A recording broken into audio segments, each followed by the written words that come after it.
Paseos por la Sierra, con Alberto Garín. El Museo Guggenheim de Bilbao es un centro de arte contemporáneo construido entre 1992 y 1997 dentro de un ambicioso proyecto de renovación urbana de esta ciudad vasca de Bilbao. El proyecto le fue encomendado al arquitecto canadiense Frank Gehry, porque lo que buscaban sus promotores era generar una arquitectura chocante, extravagante, un auténtico revulsivo para una ciudad que salía de una profunda crisis industrial.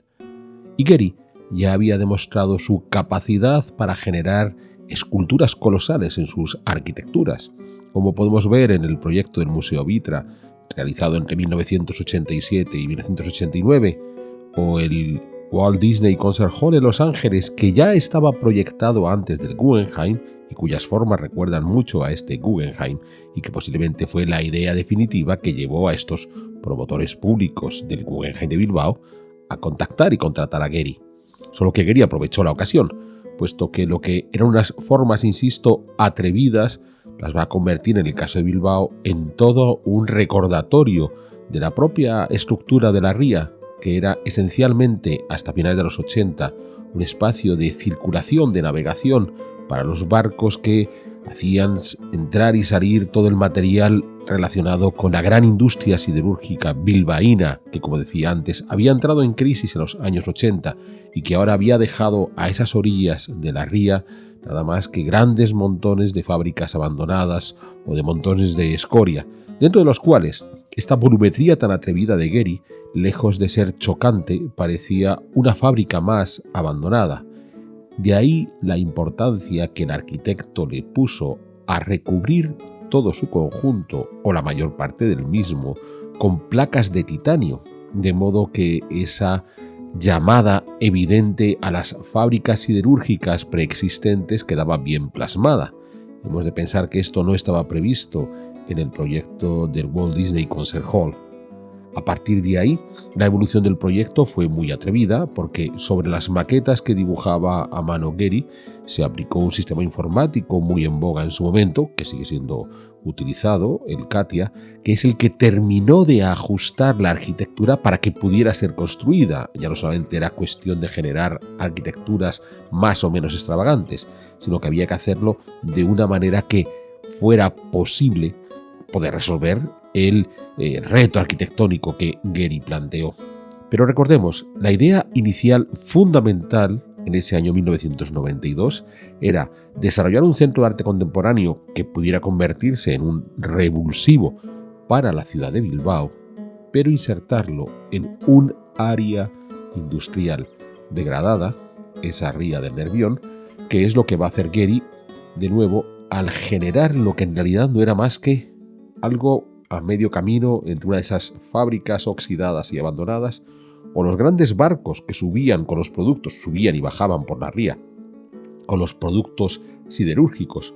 Una relación entre la arquitectura que está diseñando Gehry y el propio pasado de la ría del Nervión, que se ve muy bien en cómo Gehry insertó su edificio por debajo del puente de la Salve, un puente que cruzaba la ría de comienzos de los años 70, puente muy conocido para todos estos navegantes que remontaban la ría del Nervión cargando todos esos productos siderúrgicos, y al que Gehry quiso abrazar en todo un símbolo de relación entre su nuevo museo y las creaciones industriales, insisto, ya para los tiempos de la construcción del museo, en muchos casos abandonadas, que dominaban ese paisaje. Esa obsesión por abrazar el puente de la Salve, esa obsesión por demostrar que lo que estaba haciendo Gehry se incardinaba directamente con el pasado industrial de Bilbao, se refleja aún de forma muy vistosa, no solamente por el hecho de que una parte del propio museo está por debajo de ese puente, ya digo, como cual una gabarra que estuviera cruzando por debajo del mismo, sino que hasta insertó una compleja escalera que abraza el puente por debajo hasta generar una torre al otro lado, ya a relativa distancia del propio museo, que es uno de los hitos que cierran el espacio del Museo Guggenheim, con una complejidad en su desarrollo notable, en el que Gehry se deja llevar en su imaginación a la hora de colocar una cantidad innumerable de vigas y pilares de metal que de nuevo están marcando ese diálogo que el arquitecto fue capaz de establecer con ese mundo industrial en crisis, oxidado, abandonado, que era la imagen que dominaba esta ría del Nervión y que es el elemento que hemos de retener en todo momento para comprender por qué el Guggenheim se estableció donde se estableció y se construyó como se construyó. Por supuesto, a pesar de todo, había que insertarlo en la estructura urbana de esa ría, dentro de ese proyecto de renovación de la ciudad, que a la larga era el principal objetivo por el que se llevó a cabo la construcción bastante onerosa de este Museo Guggenheim. De ahí que, más allá de toda esta simbología de una industria en crisis, pues tenemos ciertos detalles donde se muestra cómo el arquitecto y sus promotores eran conscientes de que a la larga lo que estaban haciendo era esa renovación urbana. Y así, por ejemplo, ese gusto por elevar el museo por encima de las vías que estaban teniendo el acceso a la par de esa ría, y que, respetando esos caminos, lo que vamos a conseguir es esa integración del museo respecto a la propia ciudad. Con todo, y no vamos a entrar al interior del Museo Guggenheim, si nos quedamos sencillamente en el diseño que podemos ver al exterior, observamos cómo ese juego volumétrico, esa escultura colosal que Gehry tenía en su cabeza y que aparentemente tenía que ser una creación completamente anárquica, en algunos momentos tiene que hacer concesiones a la funcionalidad, como esos bloques que emergen aquí y allá, donde podemos distinguir perfectamente las diferentes plantas interiores en las que indudablemente está dividido el edificio, puesto que es el espacio de oficinas, conservación del propio museo, y que al quedarse en los laterales del gigantesco edificio, en un primer momento pueden pasar desapercibidos. O incluso vamos más allá, a lo mejor hay un juego porque estos bloques de oficinas quedan demasiado a la vista de la calle y se hacen estos grandes muros de un color azul chillón que parece que forma parte de la obra de arte, pero a continuación tiene ese pequeño detalle de una serie de bancos ligeramente ajardinados y que hoy se han convertido no en un lugar para el solaz y el deleite de los visitantes, que muchas veces ni siquiera se dan cuenta de la presencia de este pequeño jardín urbano, sino sencillamente el lugar donde los trabajadores del propio Museo Guggenheim en sus momentos de recreo pueden salir del edificio y sentarse en este espacio que a la larga, cuando uno se detiene a verlo en detalle, observa que, tanto por sus dimensiones como por sus acabados, estos acabados en aparente madera, la propia presencia del arbolado en unas dimensiones completamente distintas a la del Ciclopio Museo, nos muestra que, con el paso del tiempo, ha habido que ir haciendo concesiones al propio uso del edificio para que de esta manera se vuelva más amable, no tanto para sus visitantes como para aquellos que trabajan de forma cotidiana al interior del edificio, mostrando con ello que el control de los espacios por parte de Gehry, al lanzarse a una aventura volumétrica de formas tan atrevidas y en muchos casos tan incontrolables, pues va dejando pequeños detalles, pequeños errores en ese control de la volumetría, como por ejemplo en esa escalera que accede hacia la entrada principal del museo, donde hay un voladizo gigantesco que se coloca por encima de esa escalera, y ha habido que generar una barandilla que permita salvar ese voladizo y evitar que los visitantes se golpeen la cabeza. De esa manera nos aseguramos que no vamos a empezar a tener denuncias contra el museo, pero muestra cómo el hecho de lanzarse a estos volúmenes atrevidos que Gehry quiso hacer en buena parte de sus proyectos de los años 90, presenta esta complejidad entre la escultura ciclopia y los espacios que es la arquitectura propiamente dicha, que en algunos momentos hay que tratar de resolver. En cualquier caso, el Museo Guggenheim sí supuso ese revulsivo que se quería para la ciudad de Bilbao, que a partir de esos años 90 va a llevar a cabo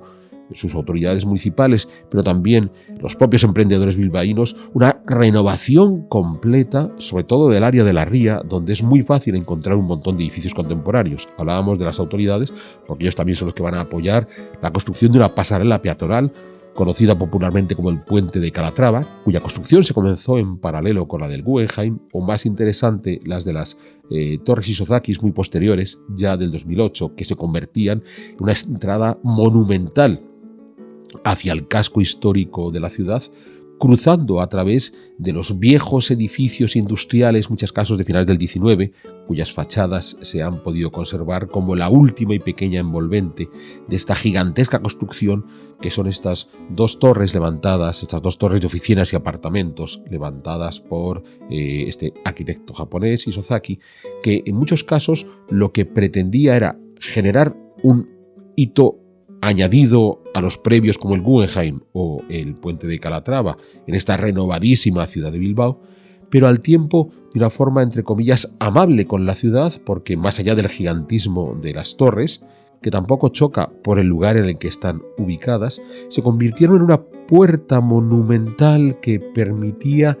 ver desde la ría hacia el interior de la ciudad sin provocar una barrera, que es lo que realmente había existido hasta ese momento durante siglo y medio entre los edificios industriales de la ría y la ciudad de Bilbao, con lo que al girar de alguna manera a 90 grados la disposición de las torres, se integra la ciudad con la ría, que había sido uno de los grandes defectos de la ciudad de Bilbao. Pero además el Guggenheim ha sido un revulsivo para los bilbaínos y sus visitantes por su reto en la exposición de arte contemporáneo. Al exterior tenemos esa gigantesca escultura de una araña en cuyo vientre tiene a sus criaturas, conocido como la mamá. La mamá porque en principio es un término cariñoso de ternura, pero claro, asociado a esta gigantesca araña puede producir cierto temor, cierta contradicción, que es el tipo de cosas con la que le gusta jugar a los artistas contemporáneos, provocar nuestras emociones y nuestras sensaciones, en algunos casos con cierto entre miedo, ignorancia, rechazo. Pues bueno, lo interesante está en que se ha integrado de tal manera el arte contemporáneo en la vida de Bilbao que cuando uno recorre las orillas del Museo Guggenheim, esas orillas donde decimos, entre otras obras de arte, podemos encontrar esta gigantesca escultura metálica de la mamá, pues tenemos allí a los vendedores ambulantes que ofrecen sus recuerdos, sus souvenirs a los visitantes, que demuestran cómo han sido capaces de asumir plenamente lo que para Bilbao ha supuesto el Guggenheim, en principio una renovación urbana fundamental de la ciudad, algo que con la desaparición de toda esa industria siderúrgica puede quedar ya lejos de la memoria de los bilbaínos, pero sobre todo de los visitantes. Pero si hay algo interesante es que se ha convertido en un referente del arte contemporáneo. Las obras de arte contemporáneas de Bilbao ya forman parte de la imagen de Bilbao, y cuando el turista acude a buscar souvenirs, a lo mejor lo que quiere es llevarse directamente